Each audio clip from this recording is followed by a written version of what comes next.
Salam saudara, kita berjumpa kembali di dalam renungan pada hari ini. Hari ini temanya adalah virus corona di dalam dunia roh. Saudara, sudah tidak asing lagi tentang virus corona ini, sudah menyeluruh dunia saudara, di mana kondisi keadaan makin rawan dan tidak membuat hati kami senang. Tetapi bila kita melihat berita di TV ataupun di media apapun saudara, maka kita akan merasa ngeri sekali karena proses virus corona ini belum ada jawaban yang pasti bagaimana kelanjutan yang harus kita lakukan. Yang jelas kita harus selalu waspada dan berhati-hati. Mari saudara, kita akan membaca satu firman Tuhan di sini di dalam Ulangan pasal 7 ayat yang ke-6. Begini bunyi firman Tuhan. Sebab engkaulah umat yang kudus bagi Tuhan Allahmu, engkaulah yang dipilih oleh Tuhan Allahmu dari segala bangsa di atas muka bumi untuk menjadi umat kesayangannya. Saudara yang terkasih dalam Tuhan, mari kita perhatikan ayat ini di dalam Ulangan 7 ayat pasal 7 ayat yang ke-6. Kita akan bagi menjadi 3 bagian, di mana sebab engkaulah umat yang kudus bagi Tuhan Allahmu. Ini adalah satu janji Allah kepada kita, bahwa walaupun keadaan dunia ini sudah tidak aman lagi, dalam kondisi virus corona ini kita merasa bahwa dalam keadaan yang betul-betul kita itu ada di rumah, diam di rumah, dan kita tidak bisa melakukan semua kegiatan kita seperti dulu. Semuanya itu seperti ada satu perubahan dalam hidup di dunia ini. Mari saudara, kita akan pahami di dalam Ulangan 7 ayat 6 ini menunjukkan bahwa sebab engkaulah umat yang kudus bagi Tuhan Allahmu. Karena kita ini adalah umat pilihannya, maka kita harus berjuang seperti yang Tuhan izinkan dalam hidup kita. Apapun yang terjadi mulai dari hari Senin, Selasa, Rabu, Kamis, Jumat, Sabtu, Minggu, atau dari bulan ke-1 sampai bulan ke-12, atau mungkin juga di dalam menit ke menit, jam per jam. Mari kita akan perhatikan di sini. Masa hidup di dalam aturan Tuhan itu adalah di mana kita itu betul-betul menjadi umatnya yang kudus. Kita belajar untuk mengerti akan kehendaknya. Kita tahu bahwa aturan Tuhan itu yang harus kita pakai. Loh Bu, bukankah Tuhan itu penuh kasih? Mengapa harus ada aturan? Bukan. Tuhan tidak memberikan sesuatu yang harus begini, harus begitu. Tidak, tetapi Tuhan mengajarkan kita agar kita mengerti aturan Tuhan dalam hidup kita. Selama kita itu menjadi miliknya, maka kita sadar bahwa kita harus mentaati peraturan dari Allah. Sehingga kita tahu tanggung jawab sebagai orang-orang pilihan Allah di akhir zaman, di mana virus corona ini ada, kita punya tanggung jawab di dalam hidup kita sebagai orang-orang yang dipilih oleh Allah. Nah, sekarang tanggung jawab seperti apa yang Tuhan mau di dalam kondisi yang seperti ini? Mari kita perhatikan, ada satu kesaksian saudara. Pada waktu masa-masa kita remaja, mungkin waktu kita masih kecil, di dalam timbangan seorang ibu, mungkin kita tidak sakit-sakitan, kita baik-baik. Mungkin menginjak juga remaja kita baik-baik. Tapi setelah kita menikah, kita memiliki banyak persoalan dalam kehidupan kita, baik itu terhadap suami, mertua, kadang-kala juga mantu. Jadi itu satu gejolak dalam hidup kita saudara, bahwa itulah menandakan bahwa kehidupan manusia itu sangatlah orang bilang ada sesuatu, bukan tentang sesuatu gejolak di mana kita tuh harus menghadapinya dengan hati yang sesuai dengan aturan Tuhan, di mana kita menjadi orang yang kudus, siap untuk bertanggung jawab atas semua yang terjadi dalam dunia ini. Salah satunya adalah dalam proses hidup kita sebagai orang pilihan Allah. Sebelum virus corona ini melanda dunia, apakah selama kita mengiring Tuhan, selama kita itu mencintai Tuhan, apakah kita masih banyak masalah? persoalan itu bertubi-tubi masih datang menghadang kita. Apalagi kalau sudah ditambah virus corona ini. Mungkin saudara kita bisa stres, kita bisa berontak dan melebihi dari apa yang kita tidak pikirkan. Mungkin juga terjadi banyak hal yang terjadi dalam dunia, mengecewakan dalam keadaan seperti ini. Kenapa? Karena kalau kita punya pegawai, ya, pegawai harus kita bayar, ya. Kenapa? Karena memang harus kita memberikan santunan atau memberikan sesuatu yang layak untuk mereka, karena mereka juga tidak bekerja. Nanti belum ada satu perusahaan, nanti belum juga ada satu restoran. Jadi ada banyak orang konseling, saudara, yang arahnya itu adalah mengenai tentang bagaimana keuangan ini kelanjutannya. Dan apakah yang harus saya lakukan di dalam kondisi virus corona seperti ini melanda tentang kehidupan saya. Maka saya merasakan bahwa ini beban berat buat hidup saya. Mari saudara kita mendengar satu kesaksian di mana waktu itu saya betul-betul menjadi anak Tuhan, di mana saya itu selalu tidak pernah meninggalkan gereja, ya. Dalam proses pengalaman hidup saya, mulai dari kecil sampai remaja, sukacita itu ada. Karena apa? Karena saya selalu ada dan mendengarkan sabda firman Tuhan, baik itu cerita anak sekolah minggu, baik itu juga kesaksian kaum muda, baik itu di tempat umum, ya, untuk orang dewasa. Kita seringkali datang dan mendengarkan sabda firman. Terlintas dalam pikiran saya pada waktu saya duduk itu, pada saat saya kecil, saya duduk. Gurunya selalu berkata, anak-anak, siapa yang cinta Tuhan? Tentu kita akan angkat tangan. Orang yang mencintai Tuhan itu hidupnya harus kudus dan harus mengikuti peraturan Tuhan yang berikan. Jangan seperti Adam dan Hawa. Jadi saya berpikir, mengapa ya Adam dan Hawa itu kok melanggar ya? Ternyata iblis yang menggoda. Demikian juga kehidupan saya pada waktu itu. Saya merasa tidak ada masalah. Tapi pada waktu saya mau berangkat ke sekolah minggu, saya sudah mulai ngantuk. Kenapa? Karena saya tidurnya terlalu malam. Satu, kedua, tidak mendisiplin diri kita. Kita tidak punya tanggung jawab bahwa besok itu kita harus pergi ke gereja. Karena saya masih kecil, pikiran saya ya udah main aja. Itu yang saya alami. Saya remaja, bukan lagi terlambat, tetapi proses pekerjaan di rumah. Jadi seringkali saya terbentur. Waktu saya pergi ke ibadah, pasti ada sesuatu yang harus saya kerjakan. Jadi benturan-benturan itu yang membuat sebetulnya seperti virus corona, yang menekan kita supaya kita itu tidak ada kebebasan hidup. Langkah kita sebagai orang pilihan Allah yang mengerti tentang aturan atau tanggung jawab ini adalah tugas kita. Tuhan mengembangkan hidup kita itu supaya kita itu tahu bahwa tanggung jawab kita itu seperti apa untuk masa depan kita.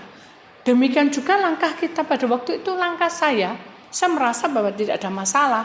Setelah permasalahan itu ada, ya, bertubi-tubi datang menghadang saya mulai berpikir bahwa mengapa saya diizinkan Tuhan dari umur sejak kecil sampai remaja saya itu duduk diam di bawah kaki Tuhan mendengarkan sabda firman Tuhan. Sekalipun mungkin ada keterlambatan, sekalipun mungkin juga ada ngantuk juga, saudara. Tetapi di dalam saat-saat itu kita tidak bisa hidup kudus, saudara. Pasti ada pelanggaran, ya. Saat-saat kita mendengarkan firman Tuhan, disitulah firman Tuhan itu bicara, saudara. Ketika kita menerima, maka firman Tuhan itu akan bicara pada saat kita punya masalah. Itu saya alami. Begitu saya mulai menginjak masalah itu, saya mulai menangis. Dan saat saya menangis, ada sesuatu yang keluar. Bukan hati saya, unek-unek pikiran saya, tapi sesuatu yang keluar begitu jelas dan begitu begitu membawa saya ada satu gerakan, berdoa kamu. Dari situlah saya mulai belajar berdoa, saudara. Saya berdoa, saya bingung doa apa, tapi saya tahu Tuhan tahu. Ternyata Tuhan tidak izinkan kita. Orang yang bertanggung jawab itu harus membuka hati. Orang yang bertanggung jawab itu harus memiliki sesuatu komitmen bahwa saya itu datang dan bicara pada Tuhan. Jadi bukan kita tuh, wis Tuhan tahu ya, wis terima kasih Tuhan kau tahu. Enggak seperti itu. Kita curhat. Dari situlah saya mulai curhat, Tuhan begini, begitu. Selang 1 hari, 2 hari, 3 hari, Tuhan buka lagi. Dengan banyak kisah, di mana waktu itu sekolah minggu, ada kejadian Musa menyeberang Laut Merah. Itu sudah mentok, tidak ada persoalan, itu sudah tidak ada jawaban. Tapi tangan Tuhan ikut bekerja. Dan kuasa Tuhan bekerja. Dari situlah saya yakin bahwa kalau Musa bisa menyeberang Laut Merah, mengapa saya tidak bisa menyeberangi masalah ini? Itu bukan terlintas, itu seperti ada sesuatu yang mengingatkan. Jadi saudara, marilah sekarang ini kita menyadari, bukan sekarang, tetapi kita harus sadar bahwa orang yang bertanggung jawab itu harus memiliki sesuatu gerakan, di mana kita mau baca firman, kita mau dengar pujian, kita mau dengar kesaksian. Jangan kita melihat sesuatu yang menyenangkan atau lawak atau sesuatu yang membuat kita senang toh. Karena itu tidak membawa keselamatan. Tetapi ketika kamu duduk diam dan memberikan waktumu untuk membaca firman dan memberikan waktumu untuk menyembah dan berdoa dan memuji Tuhan, maka di sanalah Roh Allah bekerja. Dan saat itulah saya betul-betul Tuhan memberikan kekuatan pada saya. Satu power yang besar dalam hidup saya sehingga saya tegar dan kuat menghadapi masalah itu. Hingga akhirnya berjalan dengan seiringnya waktu. Saya mulai ada iman sebiji sesawi. Berjalan berkembang. Seperti dalam ayat ini saudara. Engkaulah yang dipilih oleh Tuhan Allahmu. Karena kita dipilih harus rela berkorban. Saya ini, kalau dibilang orang, saya ini kakak nomor 1. Saya sebetulnya senang dengan teman-teman bisa omong, bisa dulan ke sana, bisa ke situ. Tapi saya rela berkorban untuk adik-adik saya. Jadi saya tinggal di rumah. Orang ngolok saya waktu itu. Kamu itu enggak pede ya. Mungkin kamu pergi-pergi enggak pede. Padahal bukan itu. Karena saya punya adik yang banyak. Saya harus selesaikan masalah ini. Selesai, sudah malam. Sudah. Tidak mungkin saya keluar malam. Jadi rela berkorban itu Tuhan tahu. Ketika saudara memberikan waktunya pada Tuhan, rela berkorban waktu saudara untuk membaca renungan atau bersekutu dengan Tuhan sama dengan keluarga, maka kuasa Tuhan tidak pernah membiarkan kita. Justru Tuhan akan membuka semuanya yang terselubung. Orang yang selalu berkata begitu ngolok terus ngolok, saya tidak terbawa. Saya juga tidak emosi, saya cuma tersenyum. Akhirnya suatu ketika dia datang pada saya, dia menangis. Dan dia bilang apa? Aku loh dikasih mamaku uang tabungan, tapi habis tak buat sama teman-temanku. Kamu punya uang enggak? Jangankan saya punya uang, saya sendiri juga bingung dengan adik-adik saya, mana mungkin saya megang uang. Tapi saya tidak mungkin bilang gitu, saya cuma bilang maaf ya, saya tidak pernah memegang uang sebesar itu.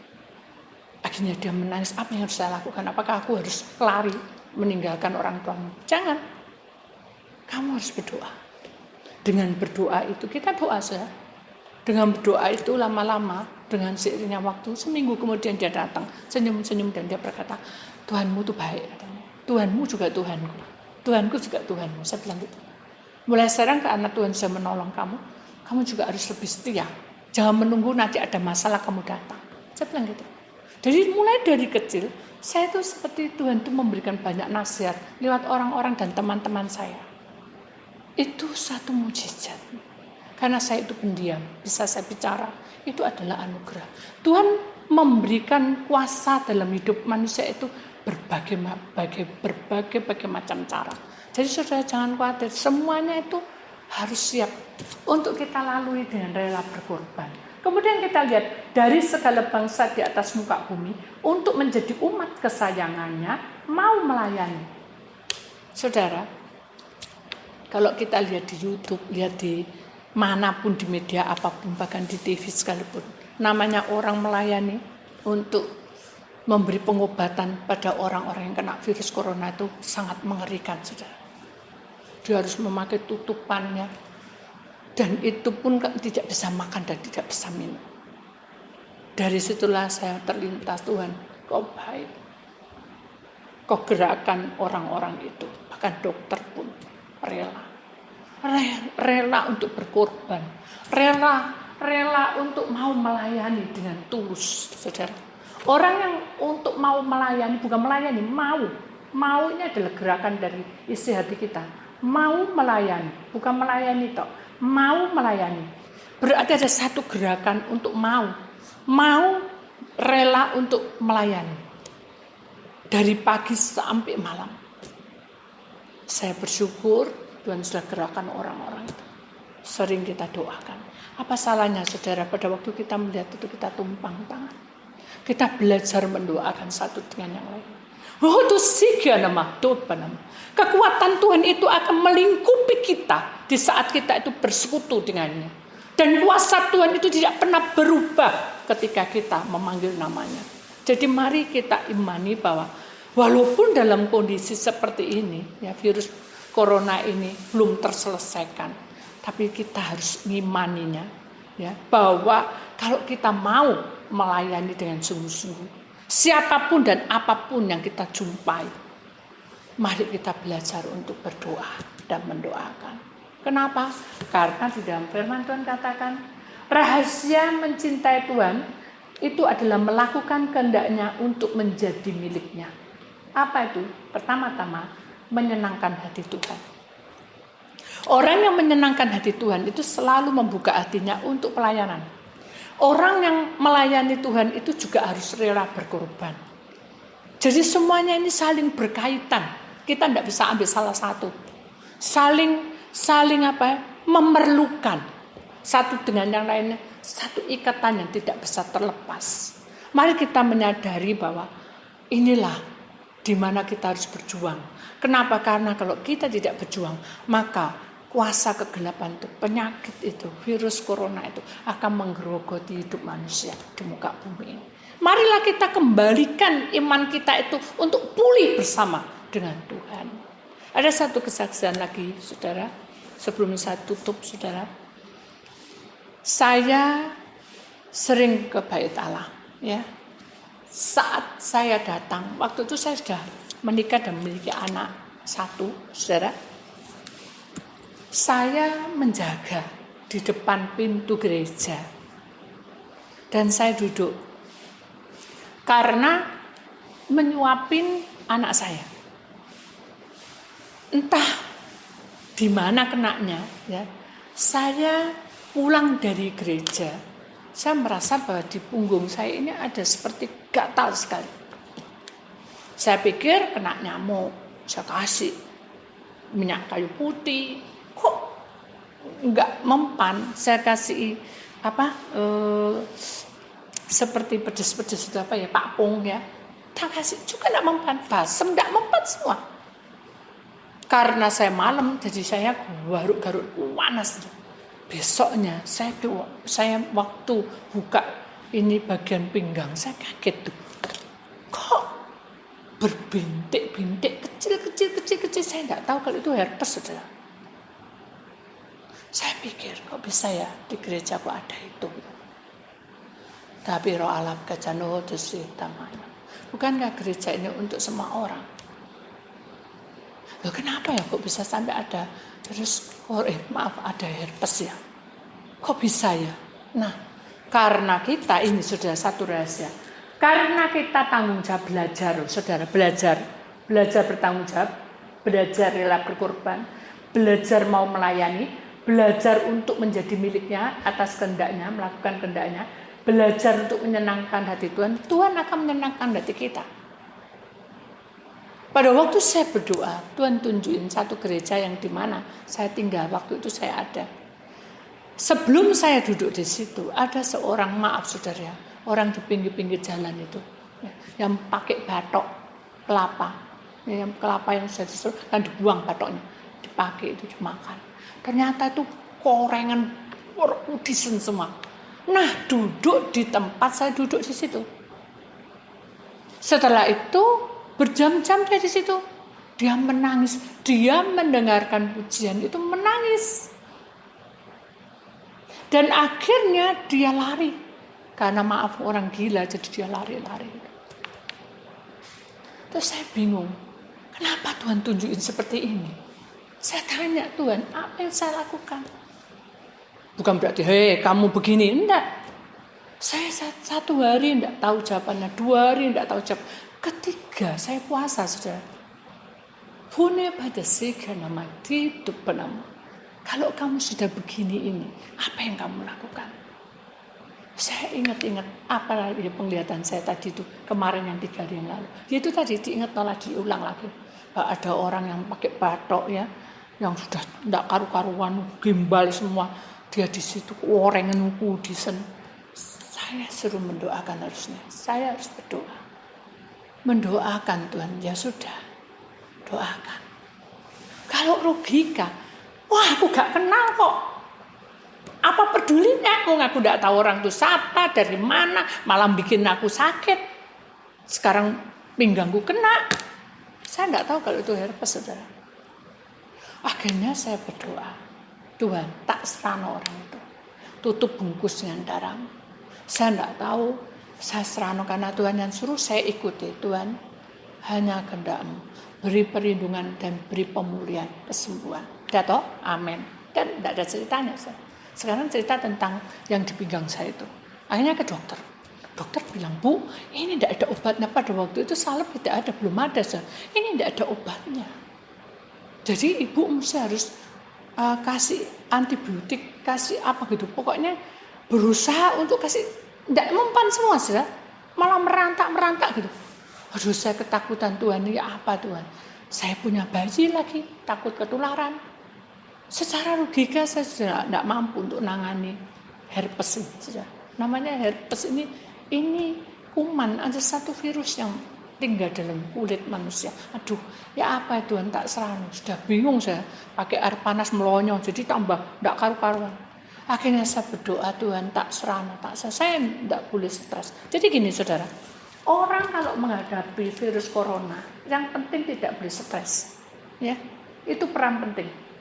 Di dalam dunia roh, manusia harus kuat, harus tanggung jawab, rela berkorban, mau melayani, dan betul-betul mencintai Tuhan, melakukan kehendaknya, menjadi miliknya, menyenangkan hati Tuhan.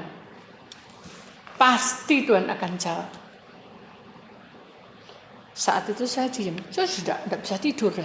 Sudah 3 hari, 4 hari, hampir seminggu lah tidak bisa tidur karena sudah merantak lebar. Jadi kan kecil, melebar. Kata orang ini kalau sudah muter sampai perut, waduh, orang bisa meninggal. Itu kata orang, tapi saya tidak peduli, saya serana. Karena saya punya Tuhan tak serana. Bukan saya sok jagoan, saya belajar untuk menyerahkan. Walaupun saya tersiksa pagi siang malam, terutama malam saya tidak bisa tidur sampai nangis saya. Berseru pada Tuhan, saya bersalah. Aduh, kok kayak gini Tuhan? Enggak, saya bersyukur Tuhan kasih saya untuk menyembah dan memuji Tuhan. Saya nyanyi. Terus malam, saudara, saya tuh kaget, bunyi geludak. Saya kira itu kucing atau maling atau apa. Saya bangunin suami saya waktu itu. Suami saya jadi, nanti paling kucing lah, nggak mungkin maling, kata gitu. Ya udah, saya penasaran. Saya habis mandiin bayi, Anda masih bayi betul. Saya taruh, karena dia sudah tidur, saya lari ke belakang samping situ. Karena tempat kamar saya dekat situ. Saya lihat, ada daun kelapa, jatuh lagi. Aneh ya, daun kelapa ini bisa jatuh. Maksudnya, pelepahnya itu tumbang. Jadi saya bingung juga, saya tarik ya, terus keluar. Pada waktu dia jatuh di tanah, Tuhan bilang, bakaran ini, buatan mandi. Loh, itu kan kotor Tuhan. Tuhan bilang tetap bakaran ini. Akhirnya saya cuci. Saya bakar. Saya mandi. Dan darah Tuhan, saya tumpang tangan. Tuhan banyak cara. Ternyata sudah begitu saya sudah selesai. Besoknya ada kering, melupas, sembuh. Kuasa Tuhan itu luar biasa. Ketika kita betul-betul mencari Tuhan, Tuhan pasti memberi jawaban pada kita. Yang kedua, membuka hati untuk tahu kehendaknya. Dibuka hatimu. Ketika kita buka hati, maka mujizat itu ada di tengah-tengah kita. Dan jawaban itu ada di tengah-tengah kita. Karena kita harus berjuang. Kalau tidak, saudara, kita akan tenggelam dengan masalah virus corona ini. Sehingga kita bisa stres. Banyak orang konsen yang stres, saudara. Aku nggak tahu, Bu. Aku angkat tangan. Pabrik tak tutup, aku semua lari. Loh, jangan lari. Bu, aku nggak tahu. Satunya lagi, aku wis kumat, wis jantungku ndrodok semua, aku sudah tidak tahan, aku rasanya mau mati. Loh, jangan bilang gitu. Waktu Tuhan bukan waktumu. Tapi ketika kamu serahkan semuanya, Tuhan punya rencana atas hidup kita. Biarkan virus corona berjalan, tapi kamu tetap mencintai Tuhan. Dan Tuhan pasti memberikan jawaban itu. Gimana caranya? Ada yang marah-marah. Gimana caranya ini loh? Banyak sekali bebanku begini-begini. Nah, sudah serahkan semua pada Tuhan. Terus bagaimana caranya? Karena kamu mengeluh, maka jawaban tidak akan terjadi. Kalau kamu menyerahkan semuanya dengan hati yang lapang, dan kamu bertanggung jawab atas semuanya seperti yang dikatakan ini, tanggung jawab, rela berkorban, mau melayani, mencintai Tuhan, melakukan kehendaknya untuk memilikinya, menyenangkan hati Tuhan, membuka hati untuk tahu kehendaknya. Pasti Tuhan memberikan jalan keluarnya. Jadi itu saudara jawabannya. Di mana saudara menghadapi masalah virus corona ini, dalam dunia roh kita harus berkumul. Mari satukan iman kita di seluruh dunia ini. Kita satukan. Dan Tuhan tidak memandang kita bangsa apa, agama apa. Ketika kita berseru di dalam namanya, maka kuasa Tuhan bekerja di tengah-tengah kita. Kita akan melihat gambarnya lebih dulu saudara. Ini dunia yang sudah kena virus ya. Ini ya, sudah tidak lagi tertolong, tetapi kuasa Tuhan bekerja. Kita lihat gambar yang kedua, saudara. Iblis menguasai, tetapi ingat dalam Ulangan 7 ayat 6, ya. Sebab engkaulah umat yang kudus bagi Tuhan Allahmu, engkaulah yang dipilih oleh Tuhan Allahmu dari segala bangsa di atas muka bumi untuk menjadi umat kesayangannya. Iblis akan jatuh karena kita punya ayat ini dan kita melakukan seperti dengan firman uraian dari virus corona ini. Mari kita jalani ya saudara. Imani semuanya itu karena Tuhan akan bekerja di tengah-tengah kita. Dan Dia akan memilih kita sebagai orang-orang yang dipilih oleh Allah. Bahkan Tuhan memberikan janjinya di seluruh muka dunia ini. Ya saudara, gelombang kuasa Allah ini akan bekerja di seluruh dunia ketika kita memiliki Allah yang hidup. Itulah renungannya. Tuhan memberkati saudara semuanya.